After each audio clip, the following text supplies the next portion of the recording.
3 stages में बांटा है। जो आपके पास मटेरियल्स हैं उन सब में भी आप अब तक पढ़ चुके होंगे। पहला है असेसमेंट एज लर्निंग, और दूसरा है असेसमेंट फॉर लर्निंग, और तीसरा और अंतिम है असेसमेंट ऑफ लर्निंग। अभी तक आपने देखा होगा कि मोस्टली असेसमेंट ऑफ लर्निंग किया जाता था, पर assessment as learning and assessment for learning लगता है कि बहुत ही महत्वपूर्ण है। यदि ये प्रक्रिया का अध्ययन है, एक तरह से प्रक्रिया का मूल्यांकन है। यदि हम इसे नहीं करेंगे तो हम मूल्यांकन पूरा कर ही नहीं पाएंगे, और यहीं पे आर्ट इंटीग्रेटेड लर्निंग हमारे सबसे ज़्यादा काम आती है। तो मैं आपके साथ साझा करूँगी कि मूल्यांकन जो है वो अधिगम के लिए कैसे होता है, और वो भी कला समेकित अधिगम से। तो लेके चलती हूँ आपको आपकी ही गतिविधि के साथ, जो आपने बरसात की आवाज़ निकालते वक्त और बरसात में भीगते वक्त महसूस किया था। मानो ये गतिविधि आप कक्षा में कर रहे हैं, बच्चों के साथ कर रहे हैं। जब बच्चों को आपने ये गतिविधि दी, आप ये देखेंगे कि हर बच्चा अपने तरीके से इसमें जुड़ रहा है। कोई बहुत ही आनंद ले रहा है, जो जितना आनंद ले रहा है और उस गतिविधि के फ्लो में चला गया। आप ये सोचिए कि उस बच्चे का जो अपने साथ और इमोशन के साथ जुड़ाव है वो कहीं ज़्यादा होगा, और कोई बच्चा ऐसा होगा जो केवल दूसरों को देख रहा है और वो उस एक्टिविटी को कर नहीं पाता है। उसकी एंग्जाइटी, उसकी इधर उधर देखने की जो क्यूरियोसिटी बुरी बात नहीं है, पर जब आप कोई इंस्ट्रक्शन देते हैं और किसी काम में बच्चों को जोड़ना चाहते हैं और बच्चा उसमें जुड़ करके ना देखे और वो दूसरों को देखता रहे, तो वो अनुभव नहीं कर पाएगा। तो जब आप मूल्यांकन करेंगे लर्निंग का एक शुरुआती दौर में, शुरू के दौर में, तो वहाँ पे असेसमेंट एज लर्निंग हमें ज़्यादा काम आती है। इसके बाद हम जब असेसमेंट फॉर लर्निंग पे आएंगे तो इस पर्टिकुलर हिस्से पे दोबारा से नज़र मारेंगे। तो चलिए चलते हैं असेसमेंट फॉर लर्निंग पर। नमस्कार साथियों, मैं दोबारा से आपके पास हाजिर हुई हूँ, पर इस बार आर्ट इंटीग्रेटेड लर्निंग का एक नया पहलू लेकर के। अभी तक आपने किया है और देखा है कि आर्ट इंटीग्रेटेड लर्निंग में हम किस तरह की क्विक एक्टिविटीज़ करते हैं, जिससे करने वाले को अलग अलग तरह के कार्य अनुभव होते हैं। वो अपने जीवन के साथ जुड़ता है, अपने आसपास की चीज़ों के साथ जुड़ता है और अपना जो एक्सप्रेशन है, जो ओरिजिनल एक्सप्रेशन है, उसको साझा करता है। तो उन दोनों वीडियोस के बाद ये महत्वपूर्ण वीडियो जो है, ये हमें समझाता है कि कला को हम मूल्यांकन के लिए भी यूज़ कर सकते हैं। आप सब जानते हैं कि लर्निंग तब तक अधूरी है, अधिगम तब तक अधूरा है जब तक उसमें मूल्यांकन जुड़ा नहीं है।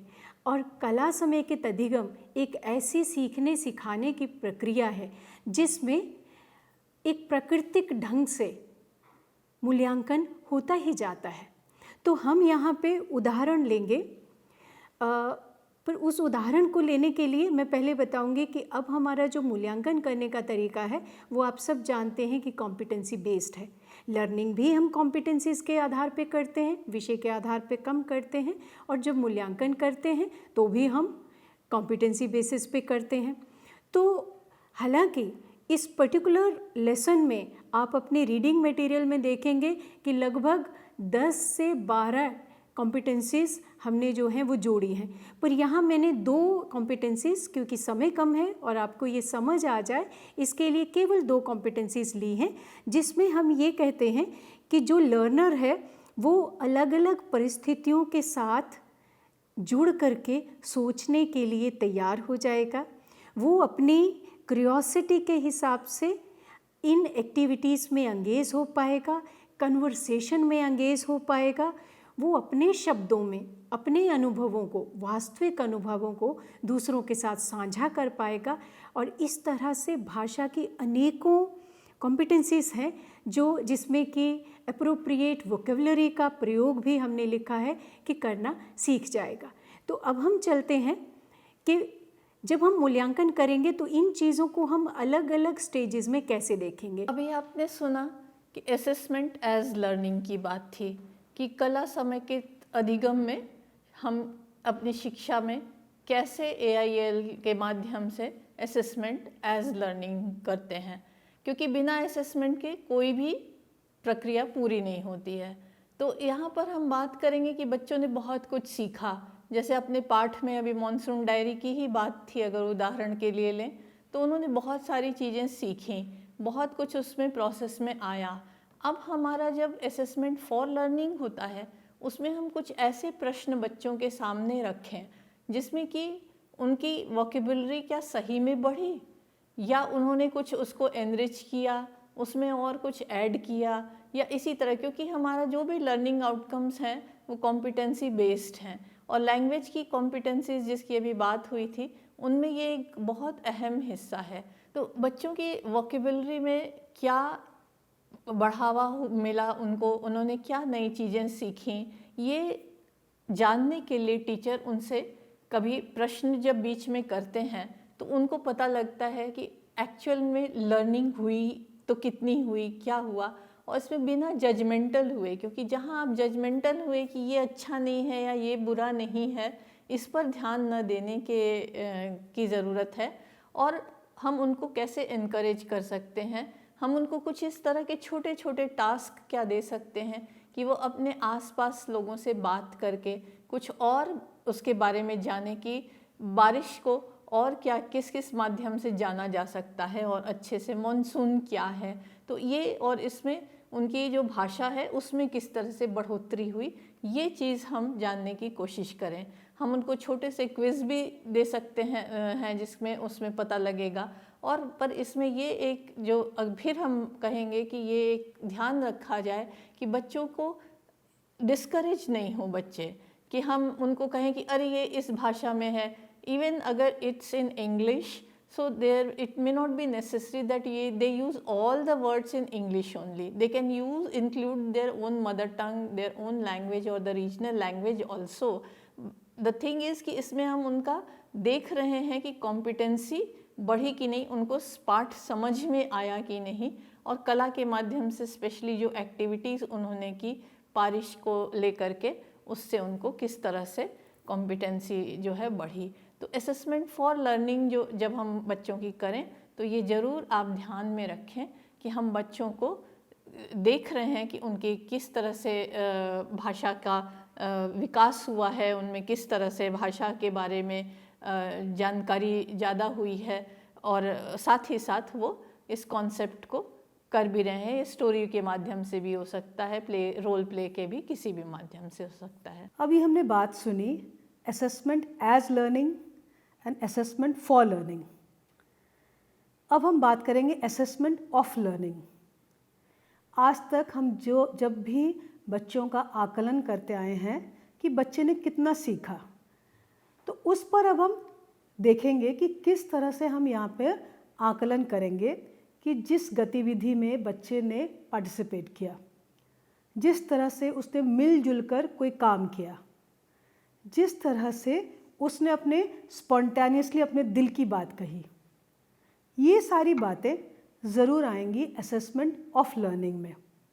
हम देखते हैं कि जो बच्चा है एक कम्युनिटी से आता है, एक समाज से आता है, उसका एक पारिवारिक बातें होती हैं कि वो क्या क्या सुनता है अपने परिवार में, वो किस जगह पे रहता है, क्या वो किसी डेजर्ट में रह रहा है, रेगिस्तान में रह रहा है, या पहाड़ी इलाके में रह रहा है। इन सब बातों का उसके ज्ञान पर बहुत ज़्यादा वो डिपेंड करता है। इन सब बातों पर वो बहुत सारी कहानियाँ ऐसे सुनता है, बहुत सारी ध्वनियाँ ऐसे सुनता है जो कि उसके आसपास में चलती रहती हैं। तो जब हम वो असेसमेंट करते हैं, इन सब बातों का हमें पता लगता है। जैसे ये जो हमने गतिविधि की आज बारिश की, उसमें आप देखिएगा वो कहेगा कि मेरे गांव में जब बारिश हुई तो मेरे पिताजी बहुत ज़्यादा परेशान हो गए क्योंकि उस समय बारिश होनी नहीं थी। तो ये जो उसका एक ऑब्जर्वेशन है, ये जो वो हर तरफ से अपनी बातें सुनता है, वो वाली बातें असेसमेंट में हमको ज़रूर लानी चाहिए कि वो बच्चा कितना जागरूक है, वो बच्चा पहले से कितना ज्ञान लेके आया है। ऐसा हो सकता है कि वो बात करे कि इस गेहूं की फसल को बोने के लिए इतना पानी चाहिए। अब वो वाला जो ज्ञान है उसको घर से मिला है, परिवार से मिला है, या किसी से सुना है उसने। ये भी एक असेसमेंट का इंडिकेटर है। ये सब बातों को एक साथ करके जब हम असेसमेंट करते हैं वो होता है असेसमेंट ऑफ लर्निंग।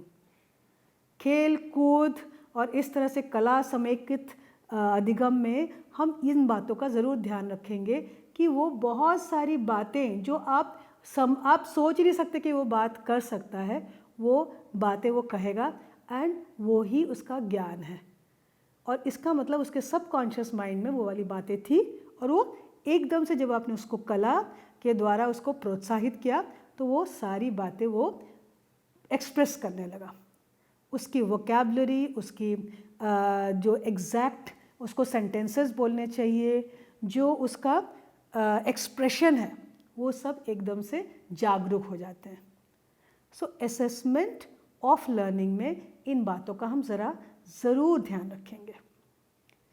और यही है कला समेकित अधिगम का एक आनंद कि उसमें बच्चा अपने दिल की बात बोलता है। वो बच्चा हंसी खुशी बहुत सारी बातों को सबको बताना चाहता है, जो कि अगर आप उसको एग्जामिनेशन के टाइम में खड़ा करके उससे बात करवाएंगे तो वो उस समय नहीं बोलेगा। लेकिन कला द्वारा वो बच्चा स्पॉन्टेनियसली सब कुछ बातें सबको बताना चाहता है, सबके साथ मिलजुल के काम करना चाहता है। और वो बच्चा जब डरा हुआ रहता है कि उसका आज एग्ज़ाम है, लेकिन कला द्वारा जब उसको हम एंगेज कर देते हैं तो वो डर उससे निकल जाता है। और यही समय है कि हम असेसमेंट ऑफ लर्निंग करें कि उसको कितना पता है और वो कितना एक दूसरे से उसने सीखा, अपने फ्रेंड्स से सीखा, अपने टीचर से सीखा, और उसको कब पुरानी बात एकदम से याद आई। सो ये है हमारे कला समेकित अधिगम का असेसमेंट, और इससे हमारा बच्चा बहुत लाभान्वित होगा। और आप जो टीचर्स हैं, आपको इसका भी ध्यान रखना चाहिए कि किस तरह से खेल खेल में अपने बच्चे की हर बात पता कर ली। हो सकता है वो अपने घर की ऐसी कोई बात आपको बता दे जो कि आपको पहले पता ही नहीं थी। वो अपने समाज की ऐसी कुछ रीतियाँ आपको बता दे जो आपको पता ही नहीं थी।